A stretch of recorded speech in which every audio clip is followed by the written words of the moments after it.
J'ai faim, moi. Moi aussi. Je mangerai quelque chose. Les réserves sont finies. Il n'y a plus rien, pas la moindre miette. Ah, ce que je sais, il y a encore un peu de viande de bœuf au petit pois. Non, rien de rien. Allons manger quelque chose. Messieurs, soyez réalistes, plutôt. Pour moi, c'est pareil. D'accord, mais c'était toujours toi nous annoncer qu'il n'y avait plus rien à manger. Que veut-tu dire? Il ne faut manger quelque chose. Mais quelqu'un. Je ne vois pas. Moi non plus, je ne vois personne. Or, Il faut manger un d'entre nous. Allons le manger. allons nous manger. Messieurs, ne jouez plus les enfants. On n'est pas pour dire tous à la fois, allons les manger. Dans ce cas, un d'entre vous doit intervenir vraiment. Tenez, messieurs, soyez aimables, servez-vous. Mais qui? Mais qui? C'est juste ma question. Je fais appel au sentiment de collégialité et à votre bonne éducation. Là, une miette comme elle vole. Peut-être que je suis extrêmement égoïste, mais j'ai jamais pensé qu'à moi. En primaire, je mangeais toute seule, donc là, je n'en donnais à personne. Très inélégant. On n'a pas de choix. Il faut voter. Parfait. Oui, c'est la meilleure solution.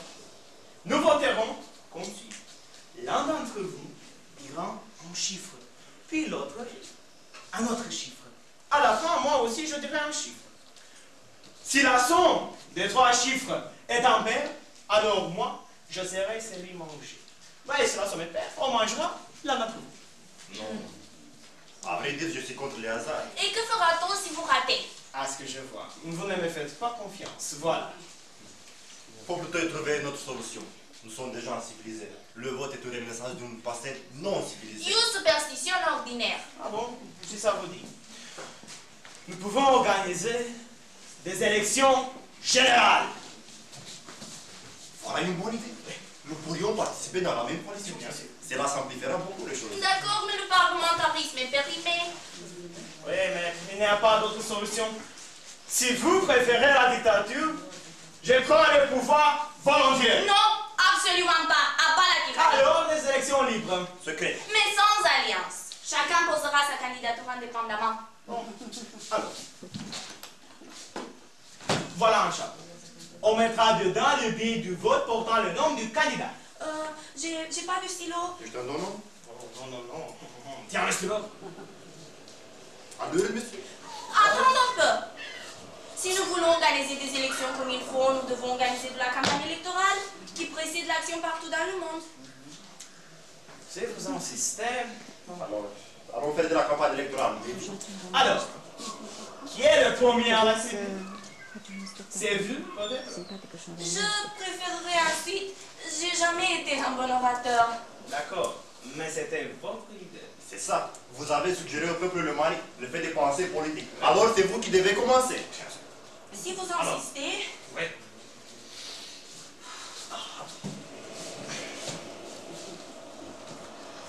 Messieurs, Je vous en prie, nous sommes des gens simples. Commencez pas avec ce genre de Oui, sucré. oui, sans parole tous. On veut la vérité, sans histoire fausse.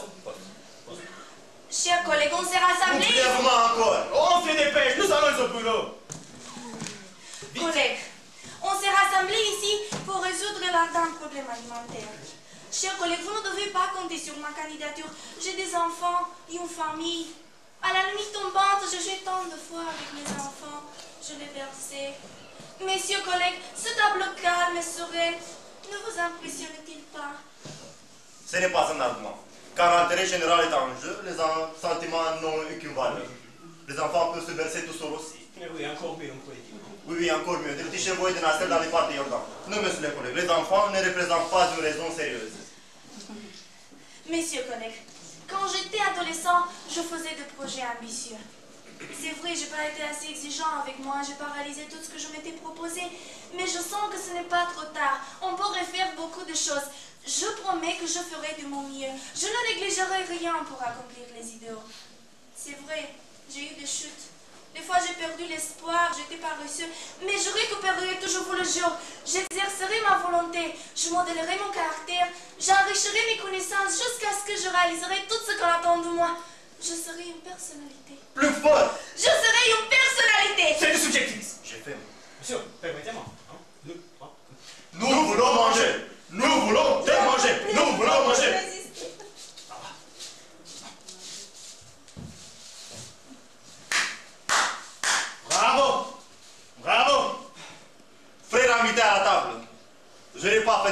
je n'aime pas les grands discours. Oui, bravo. Travailler, c'est une autre chose. Depuis ma première enfance, il m'intéresse l'art culinaire. Pas seulement la nourriture comme telle. Oh non, je suis un homme modeste qui se contente de peu de choses et à vrai dire, je n'aime pas manger. Oui, n'importe quoi me suffit le minimum. Mais qui dis-je? À vrai dire, je ne mange rien. Quelques années auparavant, je mangeais une gorgée ou deux, mais maintenant, rien. Oui, j'ai fini avec la nourriture une fois pour toutes. Allez, change. Préparer de la nourriture est devenu le bonheur de ma vie. Pour un cuisinier, rien n'est plus enrichissant après l'effort qu'il a fait que de regarder les autres manger et de constater qu'ils en aiment. J'ajoute seulement que je suis spécialiste des plats à la viande. Mes sauces n'ont pas d'égal. C'est tout ce que je voulais vous dire. Bravo, bravo. Très bien.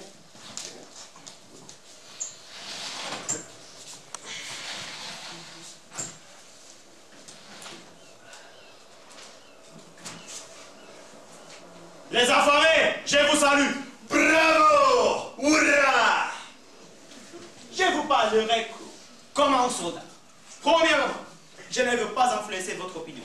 Vous déciderez, vous serez. Je ne suis que votre humble servant et votre désir, c'est un ordre pour moi. Je mangerai ce qu'on me donnera. Deuxièmement, sans être démagogue, je n'ai pas de quoi prolonger mon discours. Je ne suis pas digérable. J'étais toujours filiforme, odieux et faible. J'ai de quoi t'en faire. Le foyer opéré et un pied plus court. Je ne suis pas très sûr que je n'ai d'air trichine. Je n'ai rien à cacher. Troisièmement, sans être démagogue, j'aime les situations claires. Si on ne me choisit pas, l'autre recevra les foules et la muscle. Je me contenterai du reste et de la langue. Je le dirai fermement aux autres qui souhaitent faire autrement. Je ne renoncerai pas à la langue. Bravo! Guidez-nous notre dirigeant. C'est tout. Je n'aime pas le bavardage, le philosophe, les veillards. Tout avant! Bravo! Hurrah! Bis! Bis! Maintenant, t'es content, hein, monsieur? Tu as été merveilleux. Mais moi, je ne dois pas manger des muscles, ça me fait du mal. Si pour vous n'avez aucune importance. Mes félicitations, Spéry. Votre discours m'a troublé.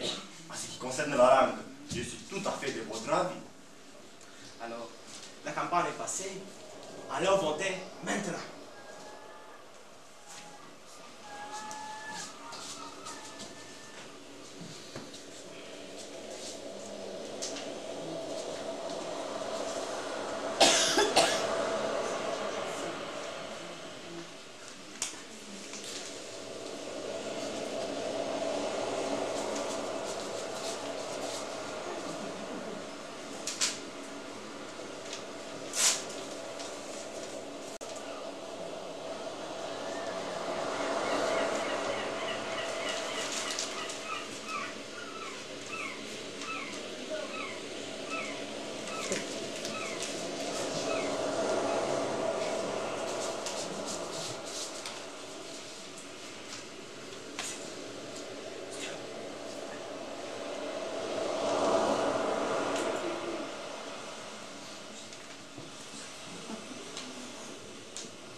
De rien.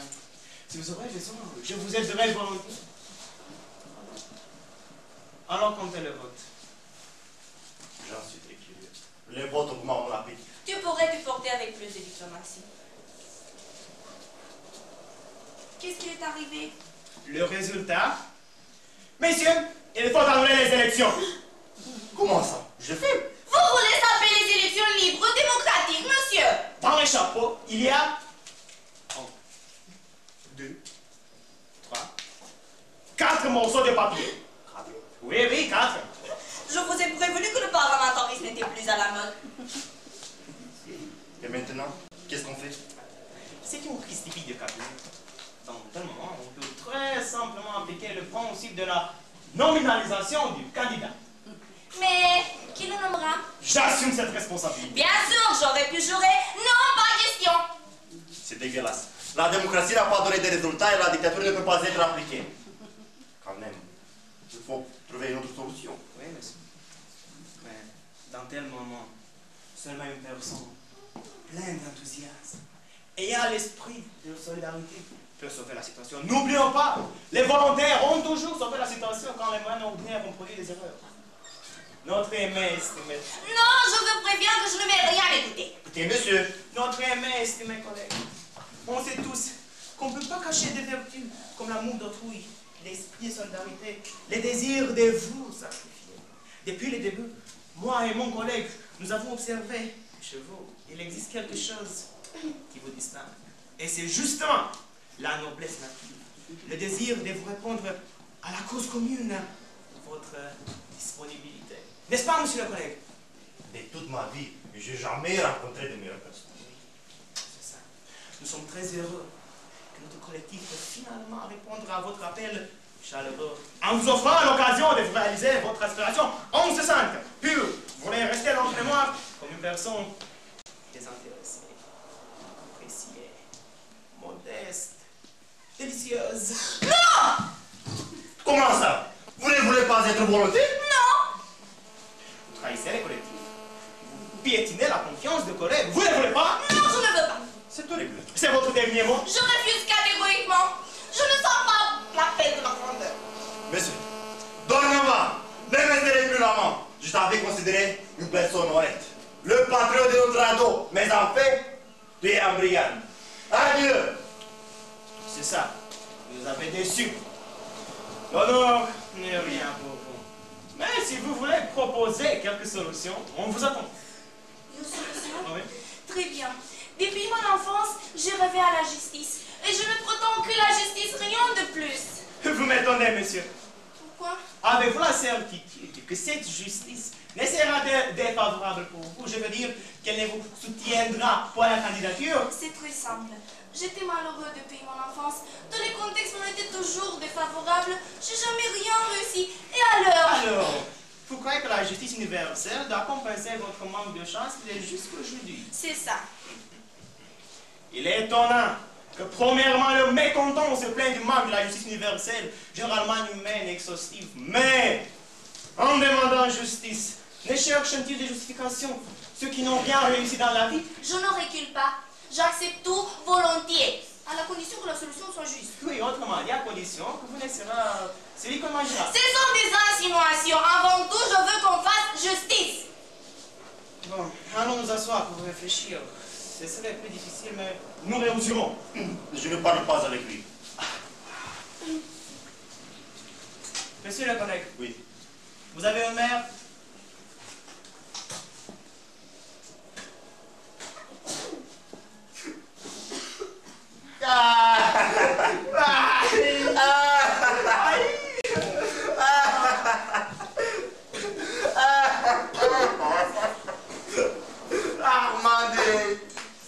Mais vous, chef. Malheureusement, je suis orphelin depuis mon enfance. Aïe, mes pauvres parents. C'est juste ce que je te disais. À vrai dire, je n'ai pas eu de parents, absolument pas. Mais vous, monsieur, J'ai une mère. À ce moment-ci, elle pleure après moi. Pauvre maman. j'ai l'impression que la situation est très simple dans les points de vue de la justice. Vous pourriez faire quelqu'un justice volontiers en orphelin. Même parmi les sauvages, l'absence de parents a été considérée depuis toujours les plus grands malheurs. Non, mon cher, ça piquait n'importe qui d'entre nous les enfants. Ce serait un gifle sur les jeux de la justice. Comme ce n'est pas avoir de parents, l'insolence est suffisant, il faut manger maintenant. Non, cher monsieur, c'est clair comme un jour. Vous avez une mère, vous avez toujours vécu mieux. Et croyez-vous pas qu'il est venu le temps de vous payer votre dette morale que vous avez contractée envers les orphelins, envers ceux qui n'ont connu jamais l'amour maternel, la chaleur du foyer, le bien-être. Non, cher monsieur. D'autant plus que votre mère, vous l'avez dit, pleure de toute façon. Bien, mais il est bien possible que maman soit morte. Elle se sentait si faible au dernier parlez comme un enfant. Mais des preuves. Et plus bonstifiées en même. Oui, quelles en sont les preuves? Je vous ai dit qu'elle ne se sentait très bien avant mon départ. Aujourd'hui, on parle aussi souvent des maladies de la civilisation contemporaine. Des fantaisies d'artichaut de l'imagination. C'est que votre mère, si j'innocente de faire que Dieu lui donne une envie. En revanche, nos parents. Monsieur le collègue, vous vous rappelez les longs soirs d'automne quand encore enfant, sans chaussures, nous vendions des allumettes en passant. Aïe, aïe, aïe, ne me rappelez pas. Ou ce temps de la tante à foire, méchante, qui ne confisquait la dernière miette de l'art pour la mettre dans le pied, je souris. Oh, le fantôme du passé. Je vous demande pardon, mais j'entends un cri en pleine mer. Tout va changer le discours. La souffrance humaine est indifférente. Ah, tous ces loulous qui sont si égoïstes, monsieur le collègue. Ah, il a eu un mousson quand il était petit. Oui, en ballon et en mousson. Oh, c'est vrai, maintenant ça s'entend clairement. Oui. Quelqu'un nage vers nous. Ah, l'évangile est toujours du sable dans les yeux des orphelins.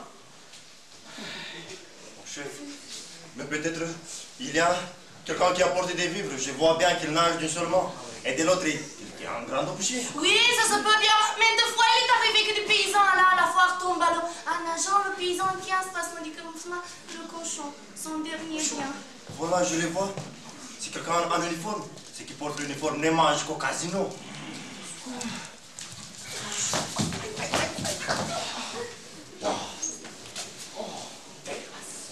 Je vous remercie de tout mon cœur. Vous avez quelque chose à manger? Non, absolument pas. J'en goûterai volontiers. La vague m'a pris avant le petit déjeuner.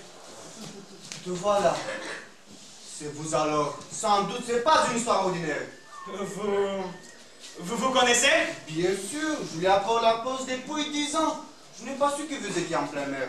Ça s'est sorti. J'ai un télégramme pour vous. Un télégramme? Pour moi? Oui, je l'ai apporté à votre maison au bord de la mer quand la vague m'a pris en m'apportant ici. Heureusement, je nage très bien. Te voilà. Mes excuses, messieurs. Cet uniforme est véritable? Véritable mais mouillé. Vous comprenez, je suis tombé dans l'eau. Qu'est-ce qui est arrivé? Monsieur, un grand malheur m'est arrivé. Maman est morte. Tiens. Alors, je vous attire l'attention à ce que je suis orphelin moi aussi maintenant. Nous devrions alors reprendre les débats pour analyser qui sacrifie. Non, je proteste. Ça doit être quelque subterfuge. Je suis plus que sûr que vous avez rangé l'affaire avec le facteur. Monsieur, vous azotez encore son épargne dans son service. Combien avez-vous payé? Oh, c'est pas c'est-à-dire que vous êtes déconné. Votre accusation est sans raison. S'il vous plaît, demandez au facteur si on a arrangé quelque chose. Ah bon? Allons lui demander. Si répondre oui, on vous mangera, vous sans doute. Si oui, on mangera le facteur. Comment ça? Je viens de sortir de l'eau et vous voulez me manger sans façon? Et c'est possible? C'est juste pour cela. Vous êtes très adéquat. Vous êtes très. Mon chef, allez plutôt manger les deux. Un facteur sauté. La cuite. L'autre à la garniture ou au compote. Une partie pour la faire marinade pour plus tard. Ou plutôt farcir l'eau avec autre. Première classe. Première classe.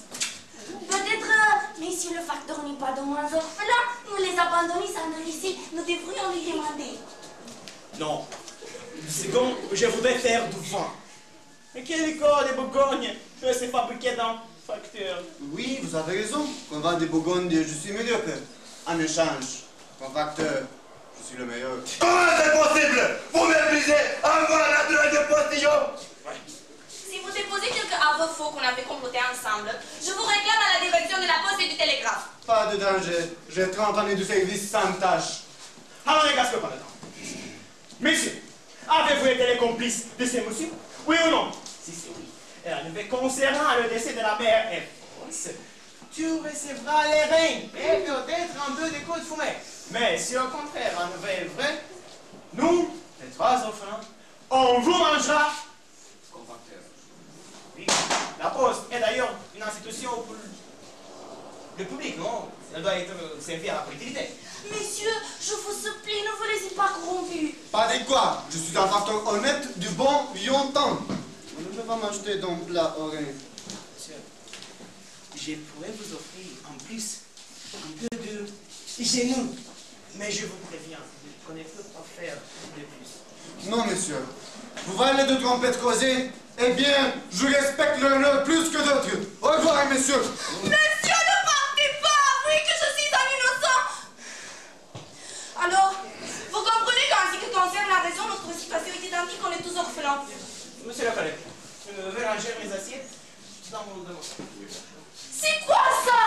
Les orphelins contre un orphelin? Monsieur, vous oubliez qu'il existe une autre justice. La justice historique. C'est quoi ça? Mon chef, à ton besoin, nous passons aussi. La fait qu'on a tous perdu nos parents ne veut pas dire qu'on est tous pareils. Il faut rechercher quand ils étaient nos parents. Des parents, quoi encore, mon Dieu? Ton père était quoi comme métier? Mais des plateaux pour tarte. Mon père, fonctionnaire dans un bureau. Mais quoi? Excusez-moi! Excusez-moi! J'avais oublié le signature de réception. Vous avez tant peur de manger d'un par d'autres hommes que je me pose perdre la tête. Où je dois signer? Ici, tenez. Je suis arrivé si loin et je dois me retourner. Au revoir, messieurs. Alors, ton père a été fonctionnaire dans un bureau. Monsieur, vous savez quel métier a-t-il pratiqué, mon pauvre père? Non, je ne sais pas. Il a été ensemble bouchon dans l'alphabet. Et le père de mon collègue n'a même pas résisté. Sa mère l'a procréé à la suite de grandes peines provoquées par la pauvrette. Pour savoir en plus, monsieur, ton père griffonnait les papiers de son bureau assis commodément dans une chambre chaude. Pendant que mon père coupait des pains pour le papier, pour que ton père ait sous quoi griffonner les décisions du séquestre de les mères de mon pauvre collègue qui n'a pas eu du père. Comment vous n'avez pas honte, monsieur? Bien, mais cela ne me concerne pas du tout. C'est justement cette justice qui nous donne le droit de nous consommer. Maintenant, ça s'appelle historique. Monsieur le comte! Monsieur le comte! Merde, c'est quoi ça? Monsieur le comte ne me reconnaît plus. Monsieur le comte ne reconnaît plus ce vieux Ia. Mais c'est moi qui vous ai appris à chevaucher les poneys quand vous étiez à peine un jeune garçon. Va-t'en! Quel bonheur que le vieux Ia vous voit de nouveau, monsieur le comte. Au château, tous sont si préoccupés. Quand est arrivée la nouvelle que le bateau avec lequel vous étiez parti s'écouler, je n'ai plus été maître de moi-même. Là où vous êtes, c'est aussi ma place. Votre destin, c'est aussi le mien. Alors, je sautais dans l'eau de la mer et je nageais jusqu'à ce que je vous ai vous. Quelle chance, quel bonheur! Bien. Je vous prie de quitter le liège tout de suite et d'aller témoigner. Et comme vous commandez, monsieur le comte. Quelle chance, quel bonheur! Alors, vous voyez vos conséquences que c'est... Oui, je vois. Je vois que vous avez habité un château, que vous avez chevauché des poneys. Moi, des poneys. Mon pauvre père n'avait pas laissé de moi pour un vieux cheval. Vous m'attribuez votre propre souvenir d'enfance. C'est terrible ça. Vous voulez dire que moi, j'ai chevauché les poneys? Naturellement, mais c'est vous qui l'avez dit auparavant. Non, mais ça dépasse toute imagination. Je déclare catégoriquement que j'ai jamais eu affaire à Moi, un d'autant moi. Mon père ne connaissait pas le mot poney. Il a été analphabète d'ailleurs, vous vous rappelez. Le pauvre poney. Personne ne veut se l'assumer. Vous n'avez pas pitié pour le pauvre animal. De toute façon, vous lui devez beaucoup de moments heureux de votre enfant. Non? Non, mais le laquais. Quel laquais? S'il vous plaît. Avez-vous vu quelques laquais ici? Moi? Où ça? Cher monsieur, à partir de ce moment-là, je ne vous traiterai pas pour tenter des discussions. Vous avez des hallucinations. Il est fou. C'est ça. Et en tant qu'individu responsable, vous devez vous laisser guider par les gens qui savent ce qu'ils veulent. Vous devez être éliminé de la société par votre consommation par les autres. Monsieur le collègue, veuillez mettre à table. Faut-il mettre des petites cuillères? Bien sûr, ce serait un déjeuner complet. Un couteau ou deux? Deux. Des serviettes? Naturellement, tu dois être à la carte, nous sommes des gens éduqués, non? Monsieur, Monsieur, remettez les fourchettes un peu plus à droite. monsieur, je suis intoxiquée. Les pots à compote au plus Ma sérieux. foi, je ne voulais vous dire avant, mais maintenant j'ai pitié pour vous. Monsieur, il faut nettoyer ça. C'est le que j'hésite, mais je le fais comme ça par bienveillance. Moi aussi j'aime bien manger, mais je sais que des fois la voracité tue l'homme. Si je me serais intoxiquée, je ne dirais rien, mais comme ça c'est justement le plus grand devoir à moi. Allons commencer. Ça se fait bon. Je t'affirme qu'on ne peut pas guérir ça. Non, ça doit passer. Je reste couché un jour ou deux et je reviens. Voilà, je m'assois dans ce coin-ci pour ne pas vous déranger. Quand cela va passer, je vous préviendrai sur le coup. Non, je n'y renoncerai pas. Bon, peut-être que j'ai exagéré. Un jour tout au plus, vous connaissez le proverbe. Mange demain ce que tu vas manger aujourd'hui. Disons quelques heures, ça suffira. Une heure même. Monsieur, il est venu temps. D'accord. D'accord. Vous avez raison. Puis-je vous recommander quelque chose? Strictement du point de vue professionnel, un conseil culinaire tout à fait à propos. N'estimez-vous que ce soit inintéressant de me laver les pieds? Ah, mais bien sûr, je n'y avais pas pensé. Mais qu'est-ce que vous en faites? Qui sais-je? Ensuite, ça pourrait grincer entre les dents. Oui, oui. Que cela plutôt. Oui, sacrée parole. L'hygiène est la base d'une nutrition saine. Oui, vous avez raison. J'aime personnellement n'attire personne. Au contraire, il assure l'individu une vie longue et saine. Je vous donne les serviettes tout de suite. Alors, vous avez décidé irrévocablement de me... ça? Monsieur, je crois être clair. Un peu auparavant, vous parliez de l'esprit du sacrifice. Oui, je disais que l'esprit de sacrifice est une idée merveilleuse. Dites-moi encore, s'il vous plaît. J'avais esquissé le tout. Les disponibilités de vous renoncer, le désir de vous sacrifier. Oui, tout est vrai. Et vous voilà. Et on dirait que vous ne me croyez pas, monsieur. Il est évident que je n'étais pas assez mûre, je n'avais pas assez d'expérience.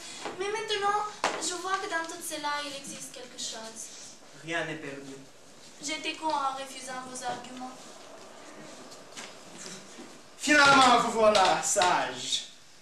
Alors, il me semble que les gauches est assez à la baie. Non, encore un peu entre les doigts. Finalement, je dois vous avouer qu'un autre homme se réveille à l'intérieur de moi. Un homme meilleur. Mais à propos, vous êtes résolu à le faire? Monsieur, Non, sans doute. Alors, de quoi parlez-je? Oui, un autre homme meilleur. En effet, c'est tout à fait différent d'être mangé comme une victime banale de l'oppression que de l'être comme un autre homme meilleur qui se sacrifie toute seule. Autrement dit, être mangé avec son propre cœur intérieur, à la fois avec les aspirations les plus nobles. oui, il est évident de ne pas être tout à fait cynique, parce que je vois en vous user le sentiment noble. Alors, les gauches est assez à la baie. Oui, le gauche est assez lavé. À vrai dire, le droit est très propre. Donnez-moi la serviette, je suis tout à fait prête. Non, les doigts encore un peu, c'est fini. C'est comme vous. Je crois que comme ça, il va mieux. Oui, je suis le premier qui a pris cette grandiose décision. Je suis le premier qui ose se donner la vie pour les autres.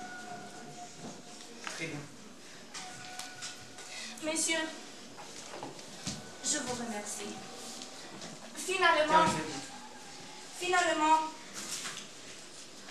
je suis devenue enferme. J'ai trouvé dans mes profondeurs les idées qui me manquaient. Pas de quoi. J'ai ma dignité à moi. Au fond, quelle est la situation? On est 3 individus ici, et seulement moi, je sauve les 2 autres. Je souhaiterais que vous me permettiez de vous parler en bref sur la liberté. Ça dure beaucoup. Non seulement quelques minutes. Alors, commencez. La liberté, ce n'est rien. La vraie liberté signifie en revanche quelque chose. Pourquoi? Parce que c'est la véritable, alors la meilleure. Si c'est ça, où faut-il chercher la véritable liberté? C'est clair. Autant que la véritable liberté n'est pas la même chose que la liberté ordinaire, alors quelle est la véritable liberté? La véritable liberté est seulement là où il n'y a pas de liberté ordinaire. Mon chiffre, oui, elle est celle. C'est N'interrompez pas, surtout pas maintenant. C'est justement pourquoi... Mon chef, J'ai trouvé une conserve de petits pois. Cachez-la tout de suite. C'est justement pourquoi. Je préférerais les conserves. Mon chef, vous saviez? Oui, je savais. Mais je ne veux pas non plus. C'est justement pourquoi. Ah, c'est Je ne veux pas qu'il soit heureux.